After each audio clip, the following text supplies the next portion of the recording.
Bueno, como siempre les doy la bienvenida a las pantallas de las diferentes plataformas del mostrador. En esta oportunidad estoy conectada con el abogado constitucionalista académico de la Universidad Alberto Hurtado y hoy también integrante, uno de los 14 juristas del Comité Técnico de Admisibilidad, uno de los órganos protagonistas de este proceso constitucional que se viene. Me refiero a Tomás Jordán. Tomás, ¿cómo estás? Muchas gracias nuevamente por conectarte con nosotros para poder conversar. Hola Francisca, muchas gracias por la invitación. Encantado. Quisiera partir con algunas preguntas de rigor respecto al proceso que se viene, entendiendo que tú seguiste bastante de cerca el proceso anterior, por lo tanto tienes bastantes luces sobre los errores que no se debiesen cometer en esta nueva etapa o en este nuevo proceso. A tu juicio, ¿cuáles son aquellas cosas que no se debiesen repetir en este proceso para que sea un proceso exitoso en el plebiscito de salida que se viene este año?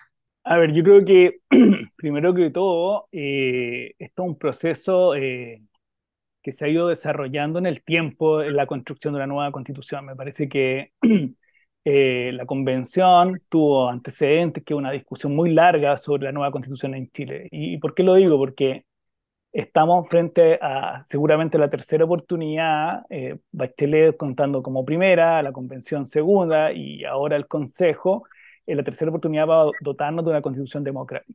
Y ahí todo es una experiencia, toda una experiencia y un continuo. ¿En qué sentido?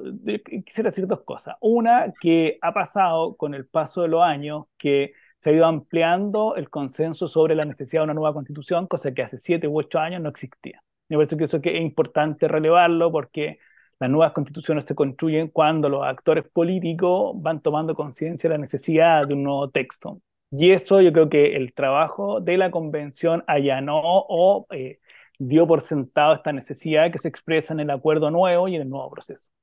Pero dos, también hay errores y cuestiones que permiten o permitirían tener un proceso exitoso. Y yo creo que la principal cuestión, y que lo he dicho antes de ser nombrado dentro del comité técnico, tiene que ver con ampliar el acuerdo político que sostenga el pacto constitucional chileno. Yo creo que ahí está la clave de esto. Los textos constitucionales son un acuerdo o un pacto constitucional y para eso se requiere que los distintos actores del eje izquierda-derecha estén en ese pacto. Uno o el principal error de la convención en términos de pacto es no haber hecho el esfuerzo de haber incluido a los sectores moderados de la centroizquierda y de la derecha moderada. Y como por derecha moderada o sectores moderados me refiero a aquellos que querían el cambio constitucional, aquellos que estaban llanos a participar en el acuerdo, pero que por la composición particular de la convención, por decirlo así, no se consideraron necesario. Pero acá se produjo un efecto que fuera de la convención había también un sistema político donde esos actores eran relevantes.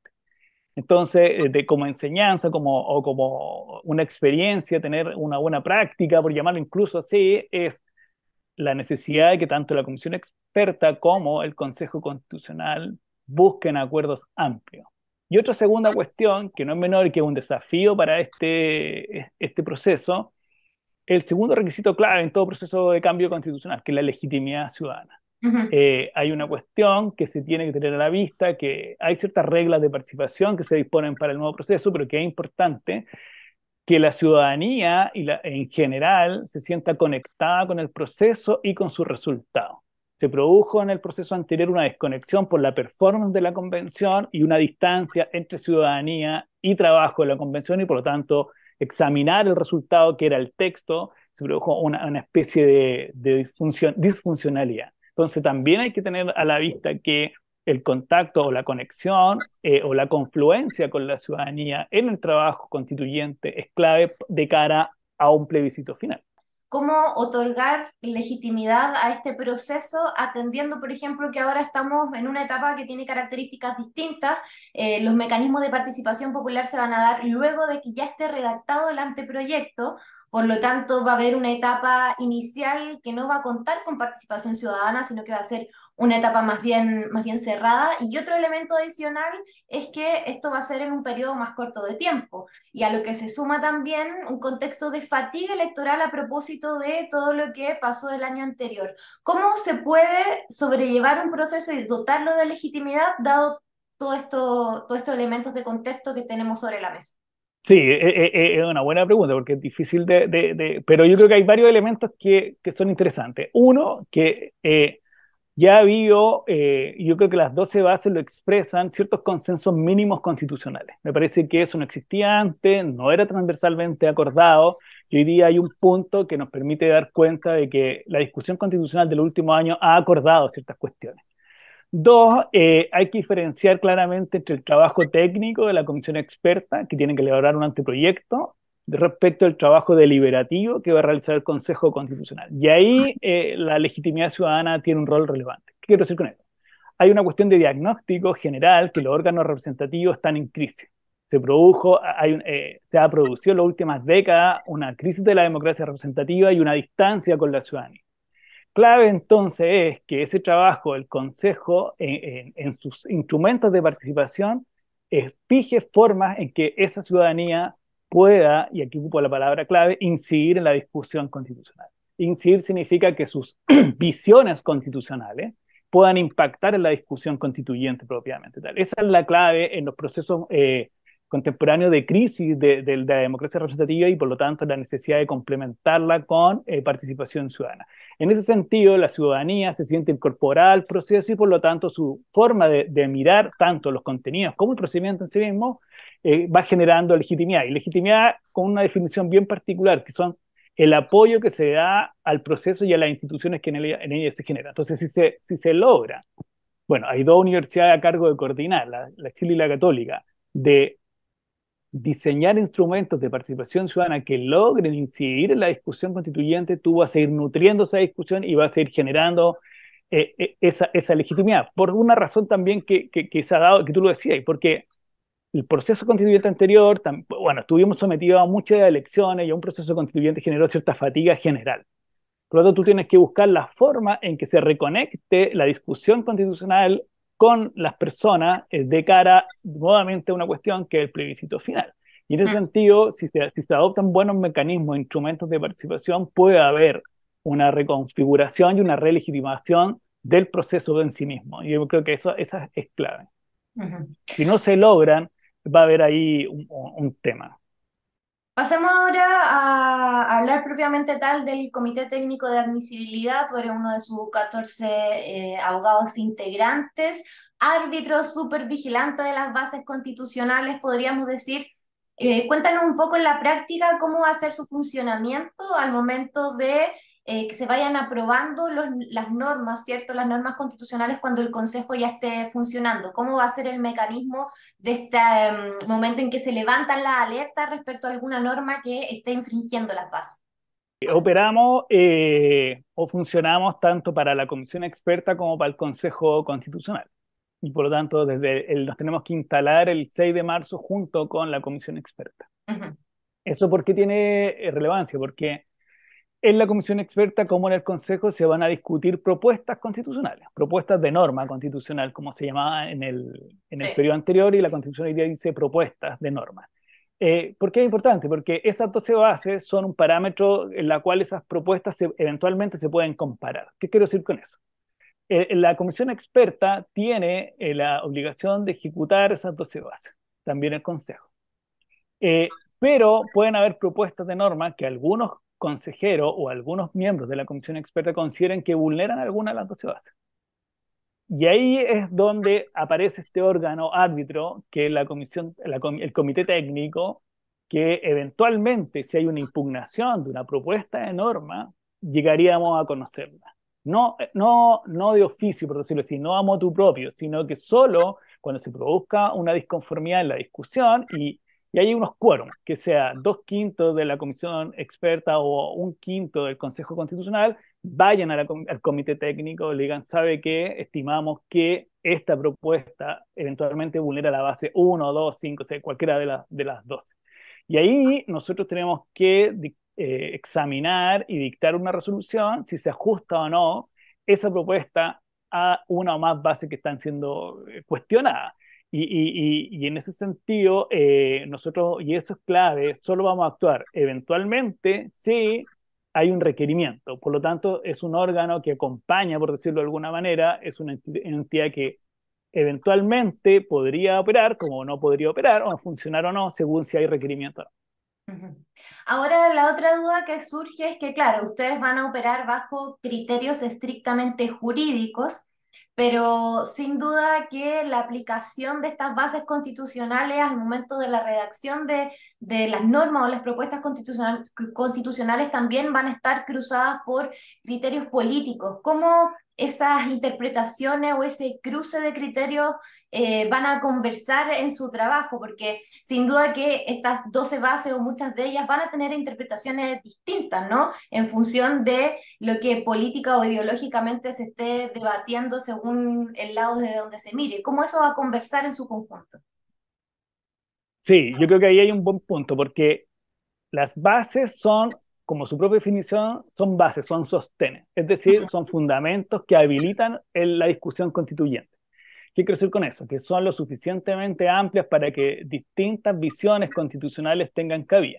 Claro, Y en ese sentido, las bases son habilitatorias de la discusión democrática. ¿Y por qué lo digo? Porque no es que haya solo una lectura sobre cada una de las bases, sino que aplicando el principio democrático hay distintas miradas constitucionales. Y por lo tanto, nosotros vamos a tener que examinar si una propuesta concreta vulnera o no, una de aquellas propuestas concretas vulnera o no el contenido de alguna base. Unas son más abierta, de contenido abierto, como el Estado social y democrático, el Estado unitario descentralizado, y otras pueden ser un poco más restrictivas, pero también tienen distintas lecturas democráticas. ¿Por qué lo digo? Porque al final del día, cuando tenemos una obligación de actuar conforme a derecho, resolver conforme a derecho, pero en la misma ejecución o la creación de normas hay distintas alternativas. Y por tanto, nosotros vamos a tener que pronunciarnos sobre una concreta, sobre una propuesta muy puntual. Y ahí yo creo que la discusión política tiene que correr por un lado y esta discusión jurídica va a tener que correr por otro carril. Y ahí creo yo que no puede ocurrir que el comité técnico se transforme en una cámara política. Sería un error. claro. Pero y en ese momento de deliberación, como para poder hacerle una bajada más concreta a quienes estén viendo esta conversación, cuando ustedes se sienten sobre la mesa y deliberen en función de si una propuesta se apega o no a cierta base constitucional, la interpretación de esa base en función de qué tiene que ser, atendiendo que van a haber como diferentes interpretaciones constitucionales propiamente tal respecto a un principio. Sí, a ver, una propuesta de norma eventualmente la podrían impugnar porque vulnera cualquiera de las bases. Y lo que uno tiene que examinar es si esa institución, esa base, cómo se define, cuál es su contenido, de qué se trata. Y por lo tanto, cuando tú defines el contenido de esa base, que es un trabajo que tiene que hacer el comité técnico, va a comparar esa propuesta con ese contenido constitucional. Como las bases son abiertas, y por lo tanto dice ya, ¿qué estados unitarios descentralizados hay? Y por lo tanto comparar después esa propuesta con esos modelos de Estado unitario descentralizado y te va a dar que se ajusta o no se ajusta. Pero también en el derecho constitucional y en la interpretación constitucional hay lo que se llama el principio de deferencia, que uno tiene que ocupan las cortes constitucionales, que hay que siempre buscar las alternativas que permitan la constitucionalidad de las propuestas, porque eso es diferente con el principio democrático. Y por lo tanto, cuando hay una discusión en el Consejo Constitucional, que van a ser electos, que van a tener que deliberar y tomar decisiones, uno creo tiene que tener a la vista la deferencia a esa discusión democrática y por lo tanto la forma en que se compare la propuesta con la base tiene que responder a eso. Y por lo tanto buscar aquellas formas que habiliten la discusión democrática más que restringirla. Perfecto. Ahora, ya como para ir cerrando, otro de los temas otra de las discusiones que vimos en el proceso anterior fue este contraste entre los maximalismos o los minimalismos a la hora de la redacción del texto. ¿Cómo proyectas tú en ese sentido la discusión que se viene ahora? Hay dos cosas. Una que del punto de vista de lo que decía el Consejo o la Comisión Experta, nosotros como miembros del comité Sí, no nos claro, podemos sí. pronunciar. Ellos verán Sí, cómo quieren redactar el tipo de texto. Pero dos, en el análisis más del proceso, claramente pareciera ser que van a haber una forma más breve de redactar normas constitucionales. Pareciera ser que si uno analiza los actores, están por un tipo de constitución que no fije tantas cuestiones en el texto, sino que habilita la discusión legislativa futura y que vaya tomando decisiones el legislador. Eso pareciera ser ex antes de que se produzca antes de marzo, por decirlo así, antes de la discusión constituyente. Por lo tanto, pareciera ser que va por ese camino, pero como insisto, es una decisión que la propia comisión experta o el Consejo tendrá que ir viendo cómo se dan sus propias dinámicas de diálogo y de negociación política. Entonces, es difícil, uno puede decir de acuerdo a la experiencia anterior y de acuerdo al análisis que viene ocurriendo, pero vamos a ver cómo se da la dinámica dentro de la propia comisión experta y el Consejo Constitucional. Ahora para cerrar, en términos comparados, ¿ha existido alguna otra experiencia en el mundo donde se asemejen los órganos que hoy día van a operar en este proceso constitucional nuevo? En términos de que exista, por ejemplo, esta figura de un árbitro constitucional que esté velando por el resguardo de ciertos principios. No lo conozco. Es un modelo bien particular, chileno. Sí han existido modelos en que han habido grupos de técnicos que han elaborado proyectos antes. Pasó en el caso brasilero, en que 50 expertos redactaron un borrador inicial. Están otros modelos en que hay, en el modelo español, en que hubo una comisión dentro del Congreso de las Cortes Españolas que redactaron un borrador, pero así como con los elementos que tiene el modelo chileno, es un caso único, por decirlo así. Y ahora sí, para cerrar, ¿está optimista con este nuevo proceso o sería más bien cauto de lo que se viene? No, yo soy optimista, y siempre lo sigo por una cuestión, creo que lo hablábamos al comienzo, porque el proceso de cambio constitucional chileno ha sido progresivo, ha sido por etapas, por distintos momentos, y eso uno tiene que analizar los procesos políticos de forma larga. Ujú. Si nosotros comparamos la entrada en vigencia de esta constitución, los 90, la reforma del 2000, el proceso de Bachelet y la convención, todo ha ido confluyendo que haya una nueva constitución.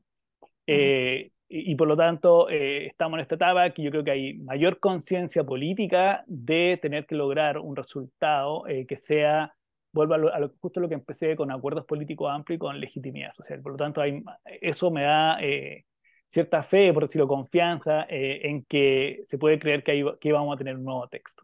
Ujú. Perfecto, Tomás, nuevamente muchas gracias por conversar con nosotros. Espero que nos podamos conectar en una próxima oportunidad para ir monitoreando cómo se va dando el proceso ya cuando se sienten a trabajar en pocos días más. Así que muchísimas gracias nuevamente.